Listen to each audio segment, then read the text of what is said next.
Un des leviers du projet urbain de Breda est la contrainte environnementale, puisqu'ils sont soumis à un couloir de pollution massif qui vient de la Grande-Bretagne et qui va vers la Ruhr. Donc ils sont obligés d'être durables pour pouvoir construire. La contrainte aussi économique, puisqu'ils souhaitent créer de l'emploi pour que ce soit une ville vivante qui attire donc des familles et qui attire des investisseurs qui ont envie d'habiter la ville. Donc la contrainte est un levier important. L'autre point qui peut expliquer le succès de Breda, c'est la qualité des hommes. Ces structures publiques ont une véritable vision du devenir de leur territoire, et c'est ma propre définition du projet urbain, qui malheureusement est trop souvent limitée à une opération d'urbanisme. Là, c'est quelle ville je veux être. Je veux être une ville durable dans tous les sens du terme. Et pour eux, durable, c'est vraiment les trois piliers. C'est-à-dire être une ville agréable, être une ville qui économise l'espace, qui gère l'eau, donc qui met les gens en sécurité, qui crée du plaisir, qui crée des espaces de silence à distance de pantoufles, qui attire l'économie. Donc c'est tous ces ingrédients et la qualité des hommes qui fait que c'est une ville exemplaire.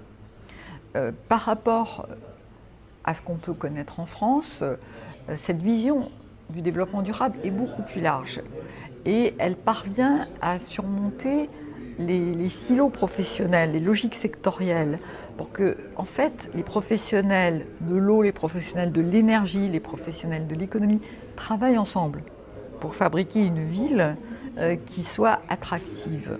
Donc c'est un des leviers principaux de l'intérêt de l'expérience de Breda sur le développement durable.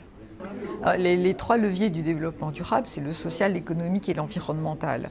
Donc l'environnemental, c'est clair que Breda est obligée d'être durable au plan environnemental, et elle invente des solutions qui sont admirables, du genre dériver les rivières, plutôt que de fabriquer des digues, et on profite de la dérivation de la rivière et de la préservation de ce territoire inondable pour faire un parc où il y a en même temps l'agriculture, où il y a en même temps donc des pratiques sportives, il y a aussi des centres d'éducation, il y a donc une série d'activités qui sont autour de cette gestion de l'eau, qui montrent comment on articule les trois leviers entre eux, c'est-à-dire le social, le loisir, l'économique, la formation et l'environnemental. Un autre exemple est le retour des canaux en ville.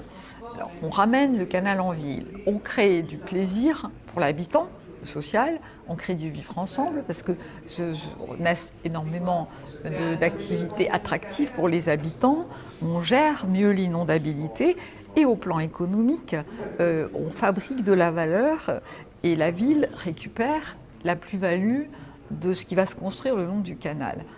Et en même temps, on crée donc une sorte de dynamique économique formidable avec cette arrivée du canal. Si on prend un troisième exemple, qui est les espaces déréglementés, on profite de la crise pour fabriquer des lieux d'initiative, pour les hipsters, pour les activités culturelles. On va fabriquer une plage, donc on va travailler avec la question de l'eau. On va fabriquer des choses attractives pour le loisir. On va créer une nouvelle économie. Donc vous voyez que ces sujets s'articulent entre eux et ne sont pas sectoriels. Et chaque fois qu'il y a un projet, quand on crée un nouveau quartier comme Chassé-Parc, on fabrique donc de l'extension urbaine en plein cœur de ville, où on va avoir des habitants qui vont habiter très très près du centre-ville, qui ne vont pas avoir besoin de la voiture, qui vont utiliser le vélo. En même temps, on a des grands espaces verts, on va gérer la question d'inondabilité, on va fabriquer une nouvelle dynamique économique en reconvertissant un ancien monastère en casino et en le reliant de façon souterraine à un nouveau lieu culturel. On voit bien comment les choses marchent ensemble de façon systémique et pas de façon séparée, comme c'est le cas habituellement. Le prochain défi pour la ville de Breda est de rester inventive, parce qu'il y a des villes qui ont été très très dynamiques dans leur histoire et qui ensuite baissent la garde. Or, la bataille n'est jamais gagnée.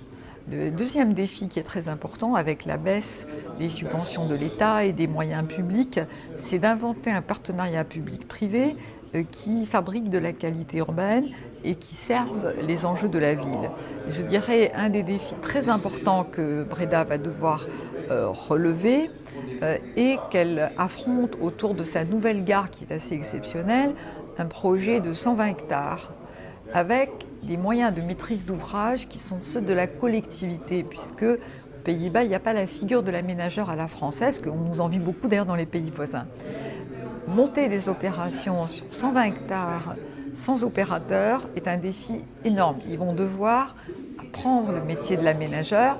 Donc déjà, ils ont découpé ceci en 6 opérations de 20 hectares, qui est déjà plus à l'échelle. Mais même ces 6 opérations de 20 hectares en partenariat public-privé, il faut un pilotage public. Et là, je pense que ça va être un nouveau défi professionnel à relever pour cette ville de Bréda.